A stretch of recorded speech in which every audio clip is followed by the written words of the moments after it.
amazing. I think it's a terrific thing you're doing.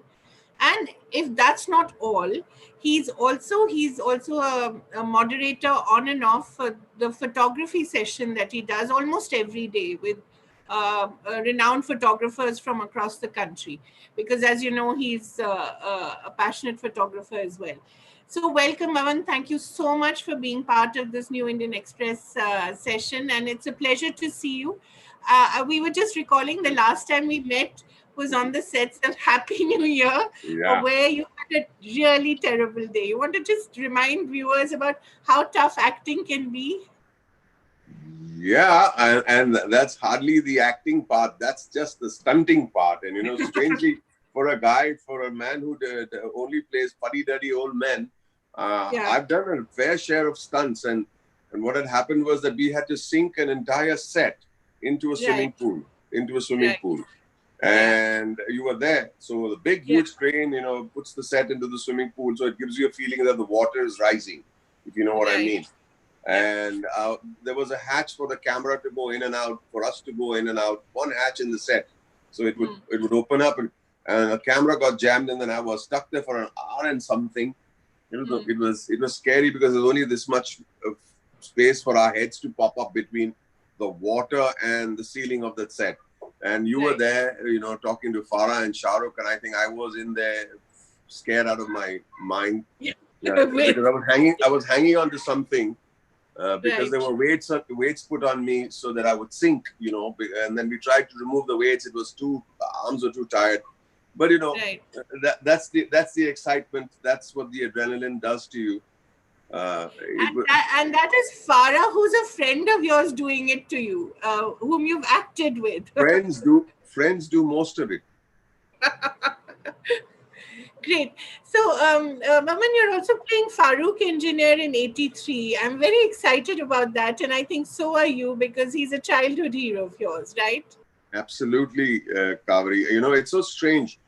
I like to tell all the kids out there, all those who love their Virats and their Dhonis and their Sachins. And for us, Farooq Engineer, when he played versus the West Indies in Chennai, and he almost scored a century before lunch. And, he's this Greek god, with a Greek god looks and with a Greek god athlete straight from Athens and Olympia, bashing the West Indies. And we've seen all that. And I met him when I went to England for a holiday during the World Cup. And it was such a strange thing that while we were loading the van with my entire family and grandkids and wives and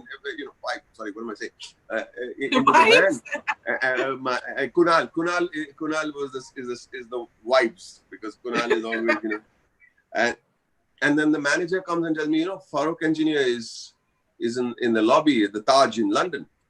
Right. I go up to him and say, "Hi, Kemcho, hey, come on, oh, so nice. Where are you going?" I said, "I'm going back to home." He said, "Don't go." I said, "Don't go?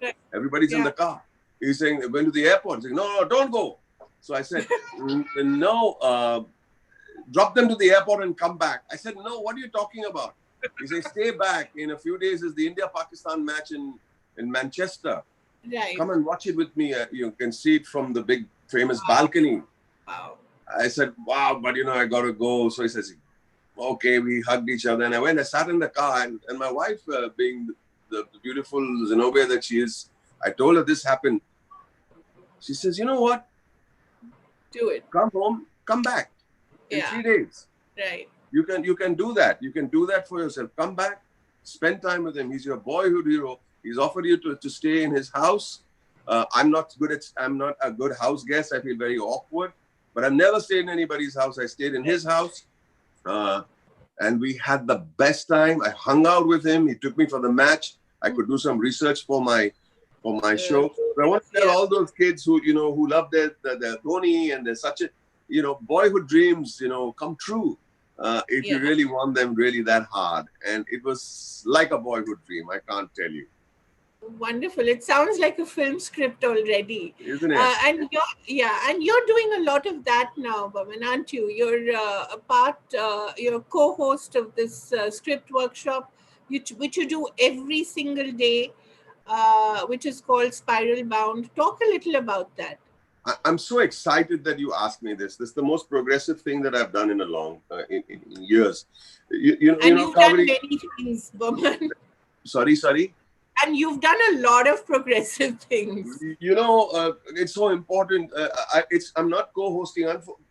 I can't bring Alex down every day on the Zoom call, Right. but Alex started it all. Right.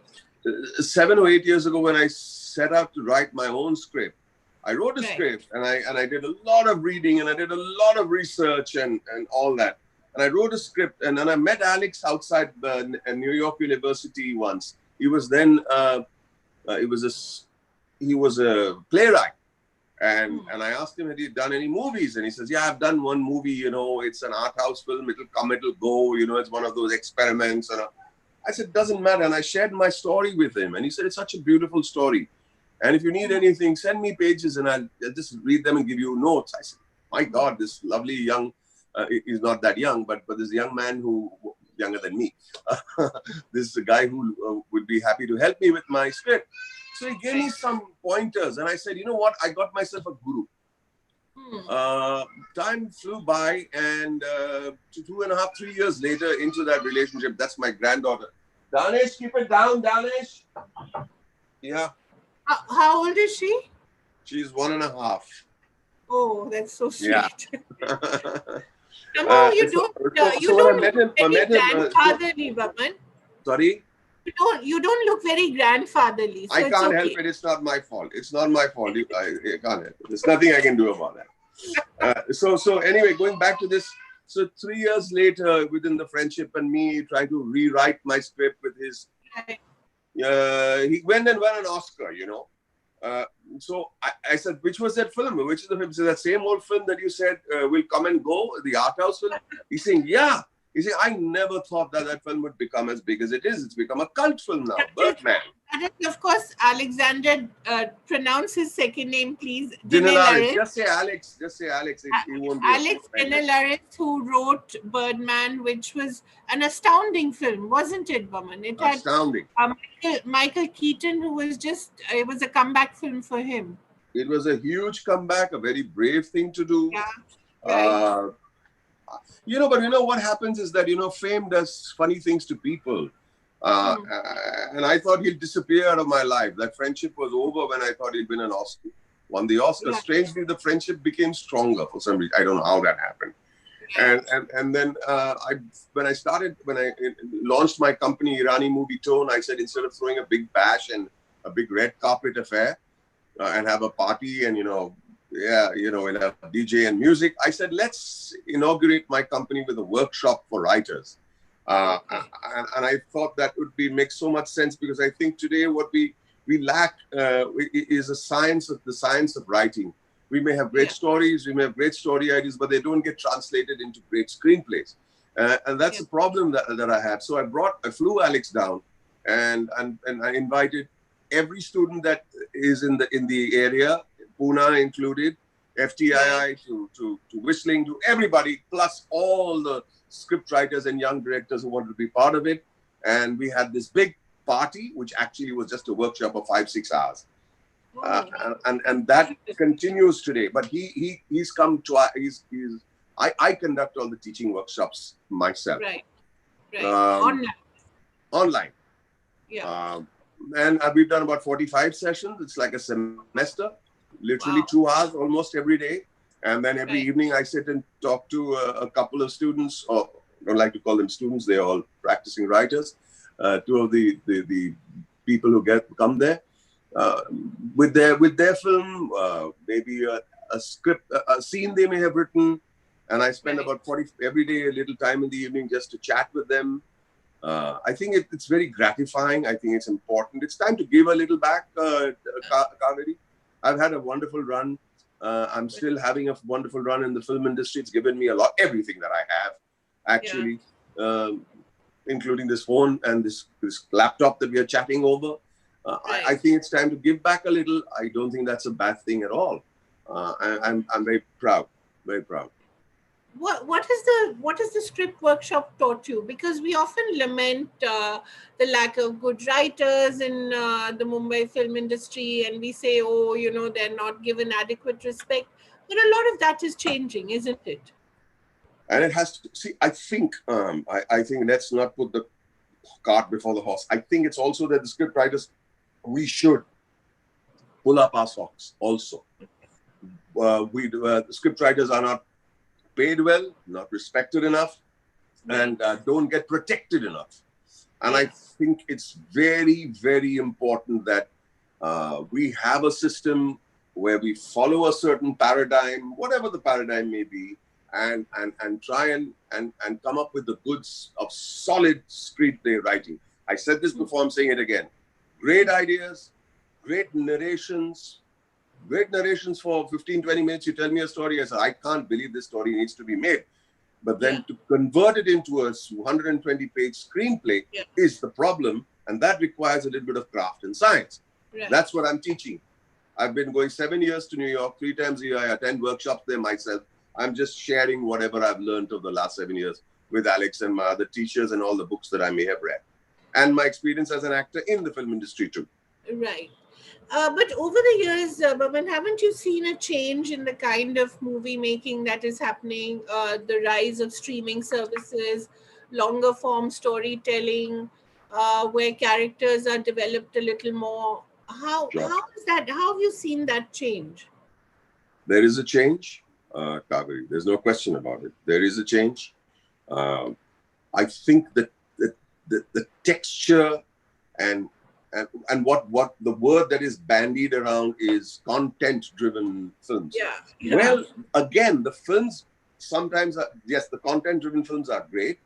It's just that sometimes just because a film is not a pot-boiler entertainer doesn't necessarily mean that the content has driven home the point. Right. And I think it cannot pose as a content-driven film unless and until it grabs the attention of the viewer and becomes a memorable piece of work. It should become a memorable piece of work that you could talk about for the next 20 years. So there is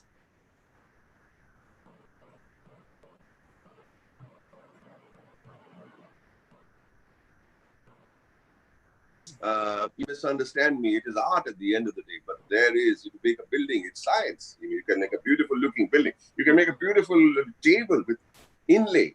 But first you got to make a table that doesn't rock, that is steady, and that's what it's like. Then you put the inlay. So the intention, some of our films are wonderful. I mean, one of my favorite films in the last few years has been Piku. I'm so thrilled with the way Piku was made and why it succeeded, and how well it was performed and how well it was directed, and mostly how beautifully it was written. So that is something one has to aim for. Even in your entertainer, I have been in every single entertainer that ever was and probably ever will be. But even in the entertainer, there has to be a story structure. You cannot take half an hour to just let's get started. Let's do grand entries and another grand entry over another grand entry, another grand entry. And then you say, no, where are we going? Where's the engine? Let's get out of Bombay Central Station. We got to get to Delhi, right? You know what I'm saying? So I feel even in the entertainment potboiler world, we can do better when it comes to structure. And just as I said, to make a table, make a table with 4 solid legs, and the tabletop should be flat. So how is it working with the students, with the directors, with what's it feel like? Is it refreshing, energizing? Kaveree, I can't tell you. I hate to say it myself, but it has been great learning, because teaching is also about learning. Teaching reinforces. So number 1. Number 2, it's become extremely emotional, because a lot of people are finding there's depression. It's all around us. There's a loss of hope wondering whatever we're working on, when will it get made? When will it be screened? Let alone when it get made. Stuff that's getting made, we don't know when it's going to get screened. Movies that were ready for release, we don't know. When is the release of the next big thing? We don't know. So these are uncertain times, and I think that what Spiral Bound has done is made everyone feels a little more anchored. Everyone doesn't feel so unmoored, you know. And people start in the morning when we collect like this on the screen. Before we start, everybody comes in 20 minutes to half an hour early. We've got 70. Yeah, we've got 70 regular students over there, and that's a huge class to have on a daily basis. It's not just a one-off. It's not a social media event. Just by the way, where you say I got 30,000 people over there. That's not what it is. They are students who check in every morning. And for them, and for me too, it's been an extremely emotionally anchoring experience. People share their little problem. People share their little past. They talk about their hope. So a little bit in the beginning, a little bit in the end, you know, the sign off. But in between, there's great learning. There's great learning, and I'm extremely, you know, it's not very often that I say, you know, in this movie I did well, or this movie. I never talk about my work, but I am extremely proud of what's happening on Spiral Bound. Extremely proud on an emotional level and on a progressive level. Wonderful. But your work has also given so much succor and so much happiness to so many people. I mean, whether it's Asthana, or whether it's the really nasty real estate shark in Khofla Ka Ghosla, one of my It's so favorite. strange what you just said. He's given so much pleasure being a nasty real estate guy. That's an oxymoron if I ever heard one. But wasn't he wonderful? There was something so electric about him, you know. So you've always played these characters which are somewhat nasty, but are also very exciting, you know. I mean, Asana was also not a straight guy. And of course, It was a loose career. completely. So what is it about you? Is it, I don't want to be racist, but is it the Parsi in you? No, I'm not so sure. Maybe. I'll tell you what it is. I understood one thing. That, you know, there's a you know, you've got to make a character that people want to say, I know that guy. Yeah, right. But sometimes the character, he should be the everyman in many ways. Everybody's teacher, everybody's principal, everybody's doctor, maybe, you know. I know that guy. But then sometimes the guy that you know may not be that interesting. He could be very boring. So you walk on a tightrope, and the tightrope is to make sure that you know that guy, right? But then you make him slightly on the wrong side of I know that guy to make him interesting. And the moment he becomes a little too bizarre, you bring him back to I know that guy. So you believe him. It's believable. Believability is it's acting is lying, and how convincing is that lie is the question. Right. You know. So I think that I try to identify. Everybody says Vinu Sasthabudhe is like my principal. I said, really? Your principal walk like that, talk like that, have that stupid hairstyle? Say, no, but something about him. So it is about identifying someone from many and then making him specific. And that's a funny fun thing to do, you know? Right. But it's also the beauty of wonderful script writing. You've collaborated so often with Rajkumar Hirani, and there's a particular kind of writing that he does. And, you know, people like Debakar, whom you've worked with. What are the things that you've learned from these fabulous directors? Wow. Well, almost everything. It's like an extension of what I did as a kid. Yeah. It's like watching all your favorite movies ever since. I always say this. I always say I've watched movies ever since I was in my mama's womb. You know. So it's like an extension of that. So you work to a point where you say now you're working with these guys and you're actually making movies that hopefully will make a mark. And I am so proud to say that these movies are spoken about even today, and you're part of it. But working with them is an extension of what I've been learning all my life. Right. You know, Debakar used a very lovely word that I want one more take. I want one more take. I said, okay, sure. Yeah. What is it that you want in that take? He's saying, I'm not so sure. And that's, that's such a nice thing to say. So I said, okay, you're not so sure. I said, then you want another take? Sure. Can you tell me what were you looking for? Saying, I found something very delicious. He used that word. I found something very delicious. And when you taste something delicious, you want to taste some more. So maybe, it's such a nice way of directing rather than pasand nahi aaya, So it's so lovely with working with these guys. Raju and I have collaborated actually even 6 months before the film we start shooting. So he calls me over, we talk about it, we read the scenes, we said, it's so wonderful the way we work, and it's all about trust, and it's all about being interested in cinema, not in yourself. Yes. The moment you say that, what's it going to do for me? You've got a problem. What's it going to do for the film? You don't have a problem. You get what I'm saying? Yes, and that's the beauty of filmmaking. It's so collaborative, and I think that's what all of us are missing right now. Just the theater-going experience, the feel of being part of collective, where you're sitting there in the dark, just watching the magic. It's not the same on streaming, isn't it? I hate to say it, but no. Yeah. We're really I hate to say it, but no. I'm missing it out big time. Yeah. So how do you see that progressing? Do you see shooting resuming soon? Do you see theaters opening? Of course, there are far bigger problems right now, but still. I think, was it on your little poster? There's something that says the new normal. Yes. Okay, I don't like that word for some reason. Very good. Please tell me why. I want you to remove that line, because why should we accept this as the new normal, Kaveree? Why should we? Good. Because I'll tell you something. People have been through world wars, the plague, the Spanish flu, Hiroshima, Nagasaki, the big Union Carbide.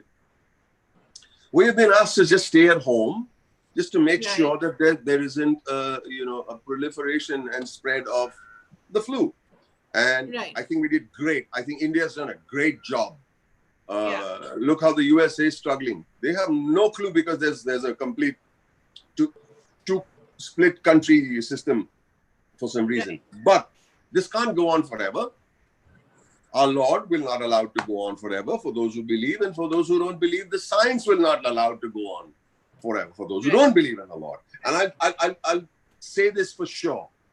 This is now not how it's supposed to be for the rest of our lives. Right. Please. I'm ever the optimist, Kaveree. And so I'm not saying anything prophetic, and I'm not in a position to say. But at the same time, why are we then saying that this is the new normal? Who are we to decide that?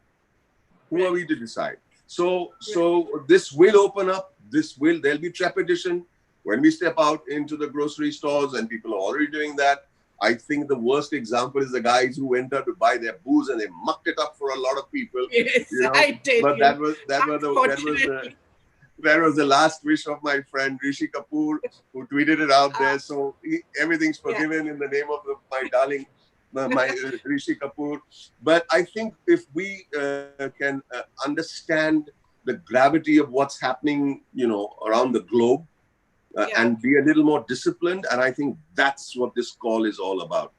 A little more disciplined and a little more responsible. I think we'll be fine. We will be.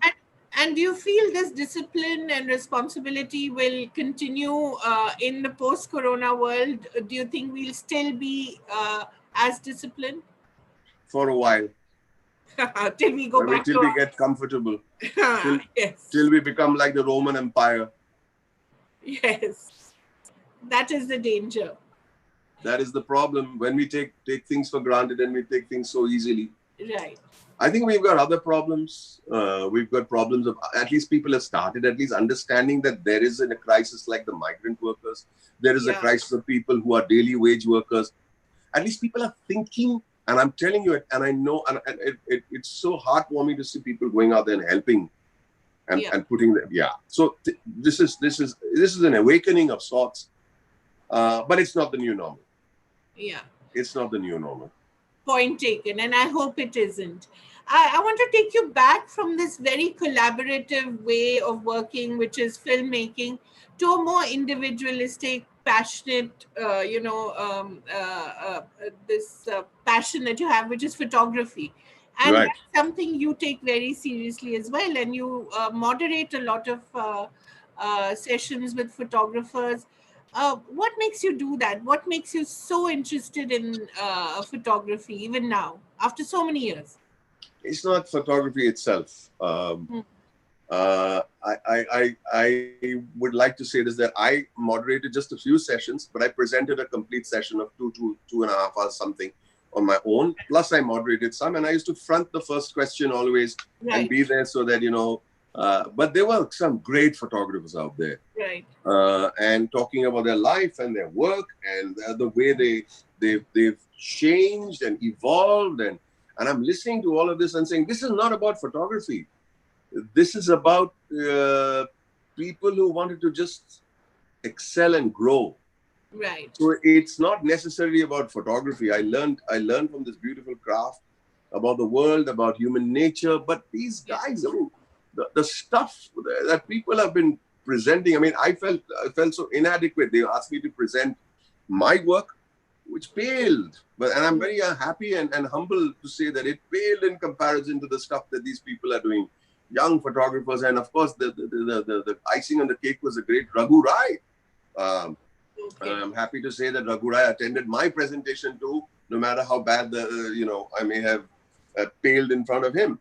But the point is, what are these people about? Is what we've got to Yeah. understand. Okay. Greatness in work is one thing, but greatness when it comes to your ethic Yeah. is what you learn through photography or anything or Yeah. anything. Yeah. And that's what's always been very unusual about you, Baman. I mean, you've always wanted to excel or do the best you can in whatever you do, right? When you were a waiter, when you were a photographer, when you're an actor, now when you want to be a director, I believe, you always want to do something that is the best possible, right? So you set very high standards to yourself, for yourself. I don't know. I'd like to set the standard where I try to say, is this the best I can do? Right. This is the best I can do. If I was a waiter, I set out to go to the Taj Mahal Hotel as a waiter. So when the Parsi manager, the eccentric Parsi manager said, which department would you like to join? And I said, Rendezvous. Right. Oh, it's very good, very impressive. You want to join the best restaurant, the most expensive restaurant in the city, or maybe in India, the most exclusive restaurant, Right. and it's on the rooftop. Hmm. So I said, yeah. He said, Yeah. great, aspirational young man. I said, thank you, Right. sir. He's saying, but idiot, Why? go to the basement. Don't start at the rooftop. Ah, that's it. Start with the foundation. Right. Learn how to be a room service waiter. Not that it's the lowest of the job. No, I think there's great craft in that also. But you got to Right. pay your dues. So I believe that even while so I worked myself to the rendezvous. I wanted to reach the rendezvous. How can I Right. not go there? Because that's the intention. If as a Right. kid I wanted to be a writer director, that's what I'm going to be. But nobody give me a timeline that you cannot do that when you become a grandfather. That's what Right. I have to say. Nobody give me a timeline. I'll do it in my own time, and I'll do it as when I'm good and ready, and I've been working hard for it. Really hard for Right. it, Kaveree. Right. It's so wonderful to see that work ethic. I wish everybody had that. Tell me a little about becoming a writer director. How much can you tell us about what you want to do, the kind of movie you want to make? It hits you. I wanted to do this all my life, and I know the story will come my way. One day, I was 7 8 years ago. So Joy Ghosh comes to my house to pitch 5 or 6 films, and Right. he said, "Look, I want you to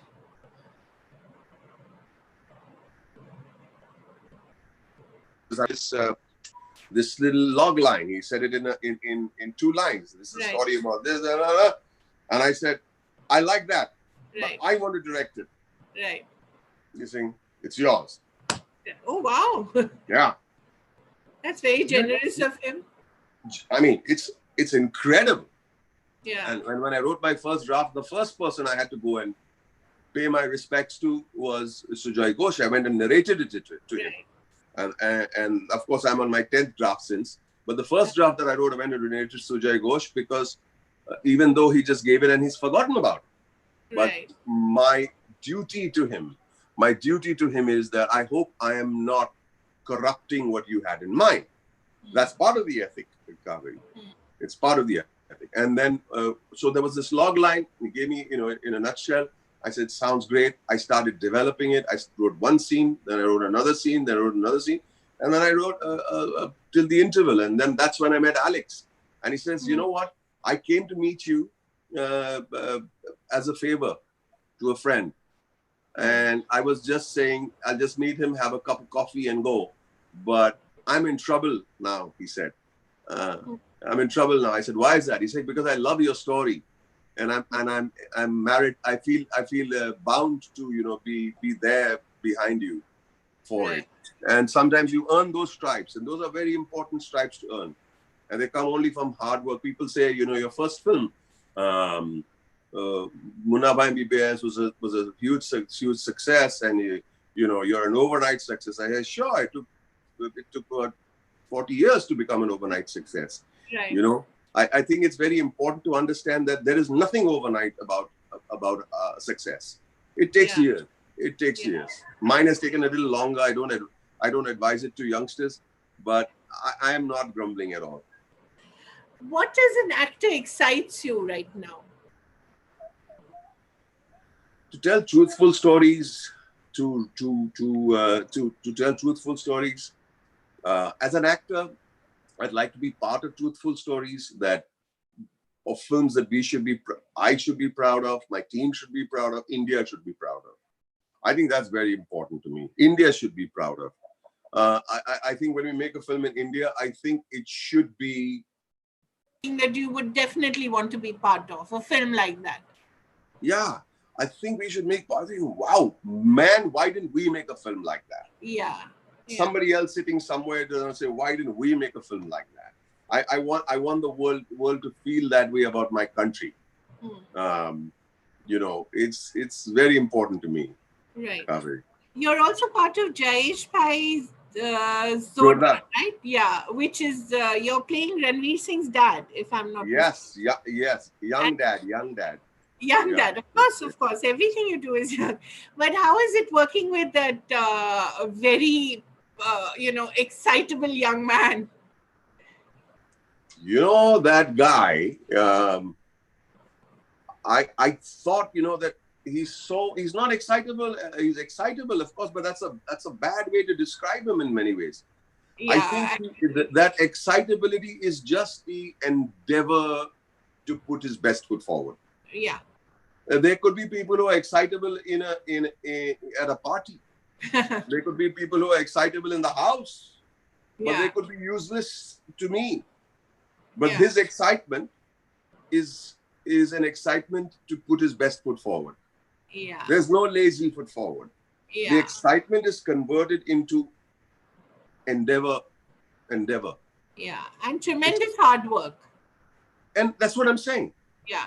So when I see that endeavor in him, I say, go ahead, man, get excited, Yeah. I'm not going to, because sometimes you see people jumping around all the time. I say, hey, he's draining my battery.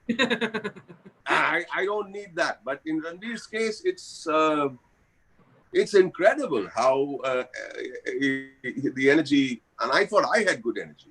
I really, and it's just incredible the way the man wants to put his best foot forward. When you look back on some of your iconic roles, Boman, which is the one that you find the most delicious, to use Dibakar's words? The exact Dibakar's film. Yeah. Yeah. I find it, and I can't call it iconic. In fact, I don't watch my movies again. Once I see that, no, I don't. I can't. Why is that? I really don't know. So you just watch it while you're dubbing it, or the rushes? No. I see it once for sure. Okay. For at the premiere or some trial show, or maybe I'll go with family or friends, if it's really, maybe a second. But that's it. Yeah. So I haven't seen Three Idiots in years, and people quote stuff from there. I said, where's that from? Saying, from your movie. Then people quote stuff from, well, आपके साथ बैठना है. One guy came and said, आपके साथ बैठो. हाँ, बैठेंगे. I didn't know. What are you talking about, man? So इन्होंने आपके, अरे यार आपके फिल्म घोसला आप बोलते रहते ना आपके. Oh yeah, really. I just find it I find it difficult to watch my own movies. Yeah. And a lot of my detractors will say, yeah, so do we. But no, that's a joke. I don't think so. But you've also been part of a lot of wonderful light comedies, which were just good fun. What were those films like? What were those film sets like? I think I am extremely proud of those films. The housefuls.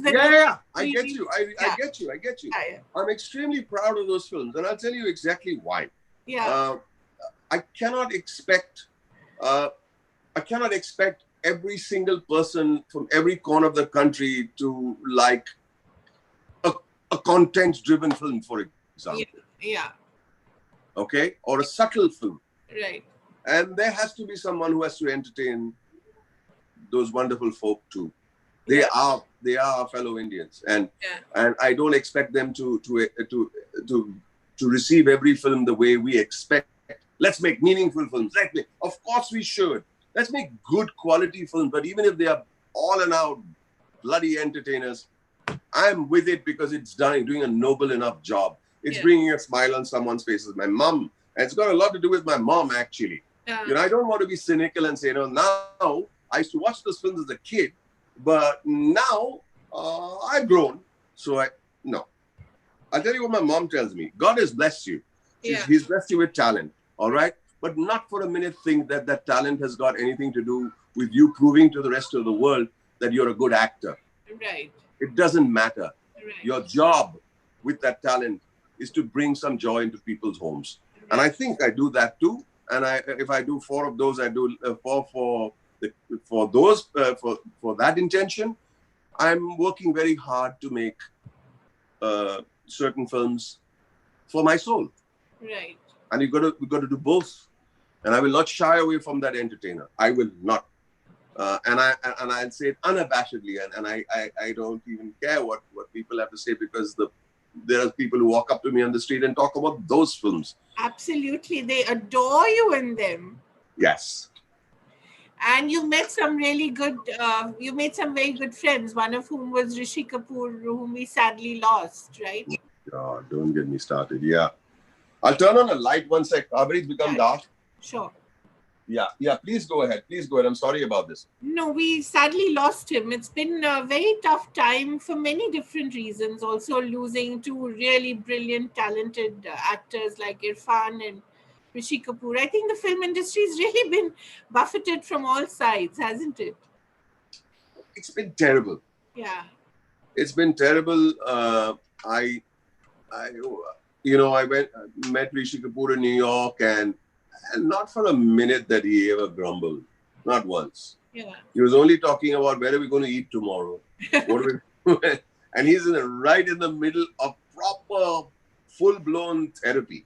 Right. And he's talking about, and he is joking away, and he is yelling it out there.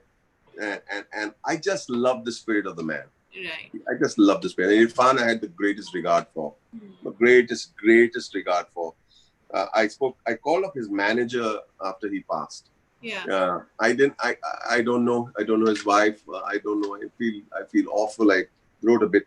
I called up his manager who was with him all the time, And I just said, I hope you're doing well, because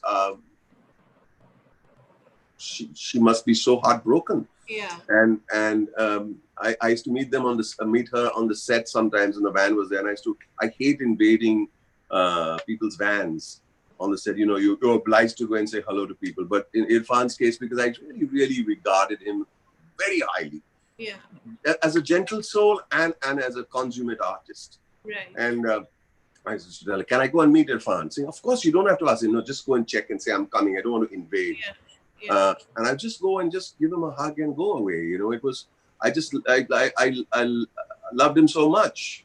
I didn't know him very well, but Rishi Kapoor and I shared a different kind of relationship. Right. He loved my wife Zenobia. He loved my boys. He worked with both of them. Yeah. And he he always had something to say about Parsi food, and we Of would course. yeah. And his drink, of course. He would never go without it. Lovely. Um, your boys are also in the film business. How is it? Yes. Oh, one is an actor, one is a director. No, the boy who was co-opted into a film to act, who doesn't enjoy acting at all. Doesn't? Okay. Not at all. He did that one film and he was not very happy. And I thought he did a decent job, but all dads say that. He was pretty good in Student of the Year. Right. But he's done a short film for Netflix as a director, and he's associate director on Karan's next Takht. Oh, really? Oh, the film that I hope finally gets made. I just hope so too. So he was associate director on that. Okay. That's a responsibility and a half. And Danesh, my oldest son, was in production for 5 films now. Oh, okay. And now we'll all get together as the three boys of Irani movie tone and hopefully do something good, make something good out of it. I think we all look forward to some magical cinema coming from you. Thank you so much, Boman. It's been such a pleasure. Is there any last piece of advice you'd like to give to people who want to tell their story, who want to learn the craft of storytelling? Apart from, of course, that they should attend your workshop. I think that should be mandatory. But is there any advice that you'd like to give them? I'll sound like a broken record, Kaveree. No. But I'll say this, that people think of writing as a good idea. You had a good idea, you think you've got it.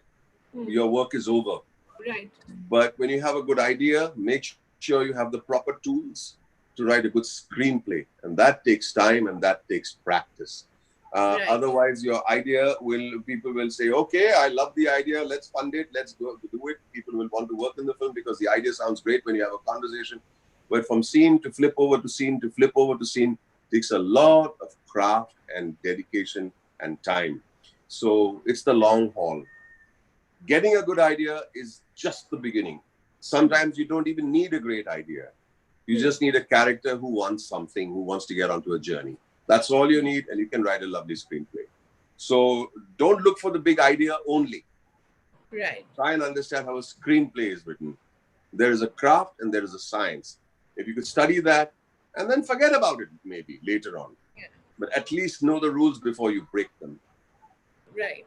Wonderful. We look forward to watching you as Farooq Engineer in 83 as soon as the theatres open. I think it'll be very exciting. He was, as you said, an exciting cricketer, and it'll be terrific to see you as him. Thank you so much. It's a small part. It's a small part. If Farooq Engineer didn't play in the World Cup, he was a commentator. He was a commentator, yes. But I'm very proud. And then, of course, we look forward to Jayesh Bhai Jordar too.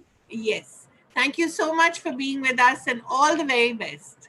Thank you so very much, Kaveree. God bless. And whoever's watching, thank you for spending time with us. Thank you. And see you soon. See you soon. Bye. Thank you very much.